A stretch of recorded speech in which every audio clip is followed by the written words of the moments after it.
తమ 17 డిమాండ్లు సాధన కోసం ఆదివాసీ సంఘాలు చేపట్టిన చలో ఉట్నూరు కార్యక్రమం విజయవంతమైంది. సంఘాల పిలుపుతో భారీ సంఖ్యలో ఆదివాసీ ప్రజలు ఉట్నూరుకు తరలివచ్చారు. వివిధ ఆదివాసీ సంఘాల ఆధ్వర్యంలో ఐటీడీఏ కార్యాలయాన్ని ముట్టడించారు. తుండుదెబ్బ, గొడ్వాన్ పంచాయతీ రాయ్ సెంటర్లు, ASU, AMS, ARS, AYS, AWCI, AKS, Aadhaar సొసైటీల ఆధ్వర్యంలో ఈ ముట్టడి నిర్వహించారు. తమ 17 డిమాండ్లను ప్రభుత్వం వెంటనే పరిష్కరించాలని ఆదివాసీ సంఘాల నాయకులు డిమాండ్ చేశారు. తమ హక్కులు, సమస్యల పరిష్కారం కోసం ఐక్యంగా పోరాటం కొనసాగిస్తామని స్పష్టం చేశారు.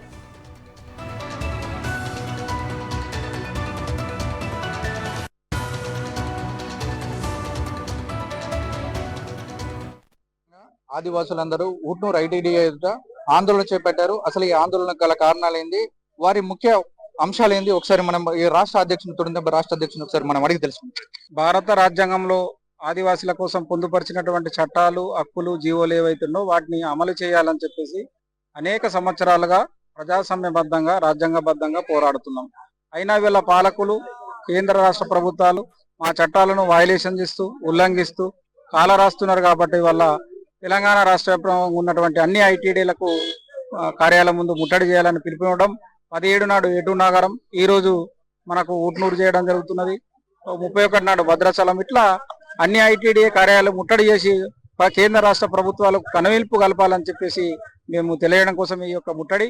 ప్రధానంగా ఇవాళ 170 చట్టాన్ని సవరించాలని సుప్రీంకోర్టులో వేసినటువంటి గిరిజనేతల పైన చర్యలు తీసుకొని ఆదివాసీల పక్షాన తెలంగాణ రాష్ట్ర ప్రభుత్వమే సుప్రీంకోర్టులో కౌంటర్ రిట్ పిటిషన్ దాఖలు చేయాలి. 170 పీసా చట్టాలను పకడ్బందీగా అమలు చేయాలి. జీవో నంబర్ 3ను అమలు చేయాలి. సాధారణ జీవో 76ను రద్దు చేయాలి. జీవో నంబర్ 49ను శాశ్వతంగా రద్దు చేయాలి.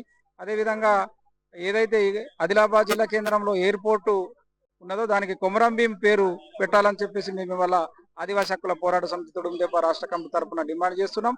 అదేవిధంగా తెలంగాణ రాష్ట్ర వ్యాప్తంగా 8 లక్షల ఎకరాల అటవీ భూములు సాగు చేస్తున్నారు. కాబట్టి వాళ్ళందరికీ కూడా 2006 అటవీ హక్కుల చట్టం ప్రకారంగా హక్కు పత్రాలు జారీ చేయాలి.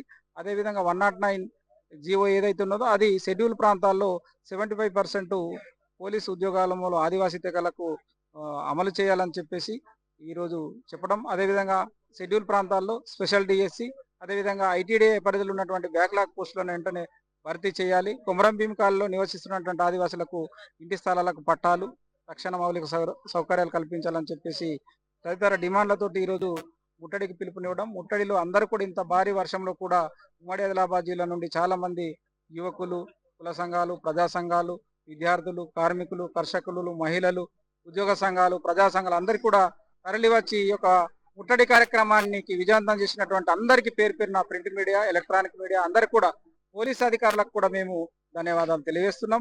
యువ గారు సానుకూలంగా స్పందించినప్పటికీ కూడా ఇవాళ తెలంగాణ రాష్ట్ర ముఖ్యమంత్రి ఏదైతే మాకు పోయిన 2 సంవత్సరాల కింద వాగ్దానం చేసినటువంటి 120 రాయ్ సెంటర్లు వెంటనే కడతామన్నాడు, కానీ ఇప్పటి వరకు ఒక భవనం కట్టలేదు.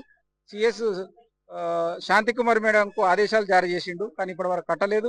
అదేవిధంగా బిఎడ్ కళాశాల ఉట్నూరులో ఉంది, టీచింగ్ నాన్ టీచింగ్ సిబ్బందిని నియమించాలన్నాడు, ఇప్పటి వరకు నియమించలేదు.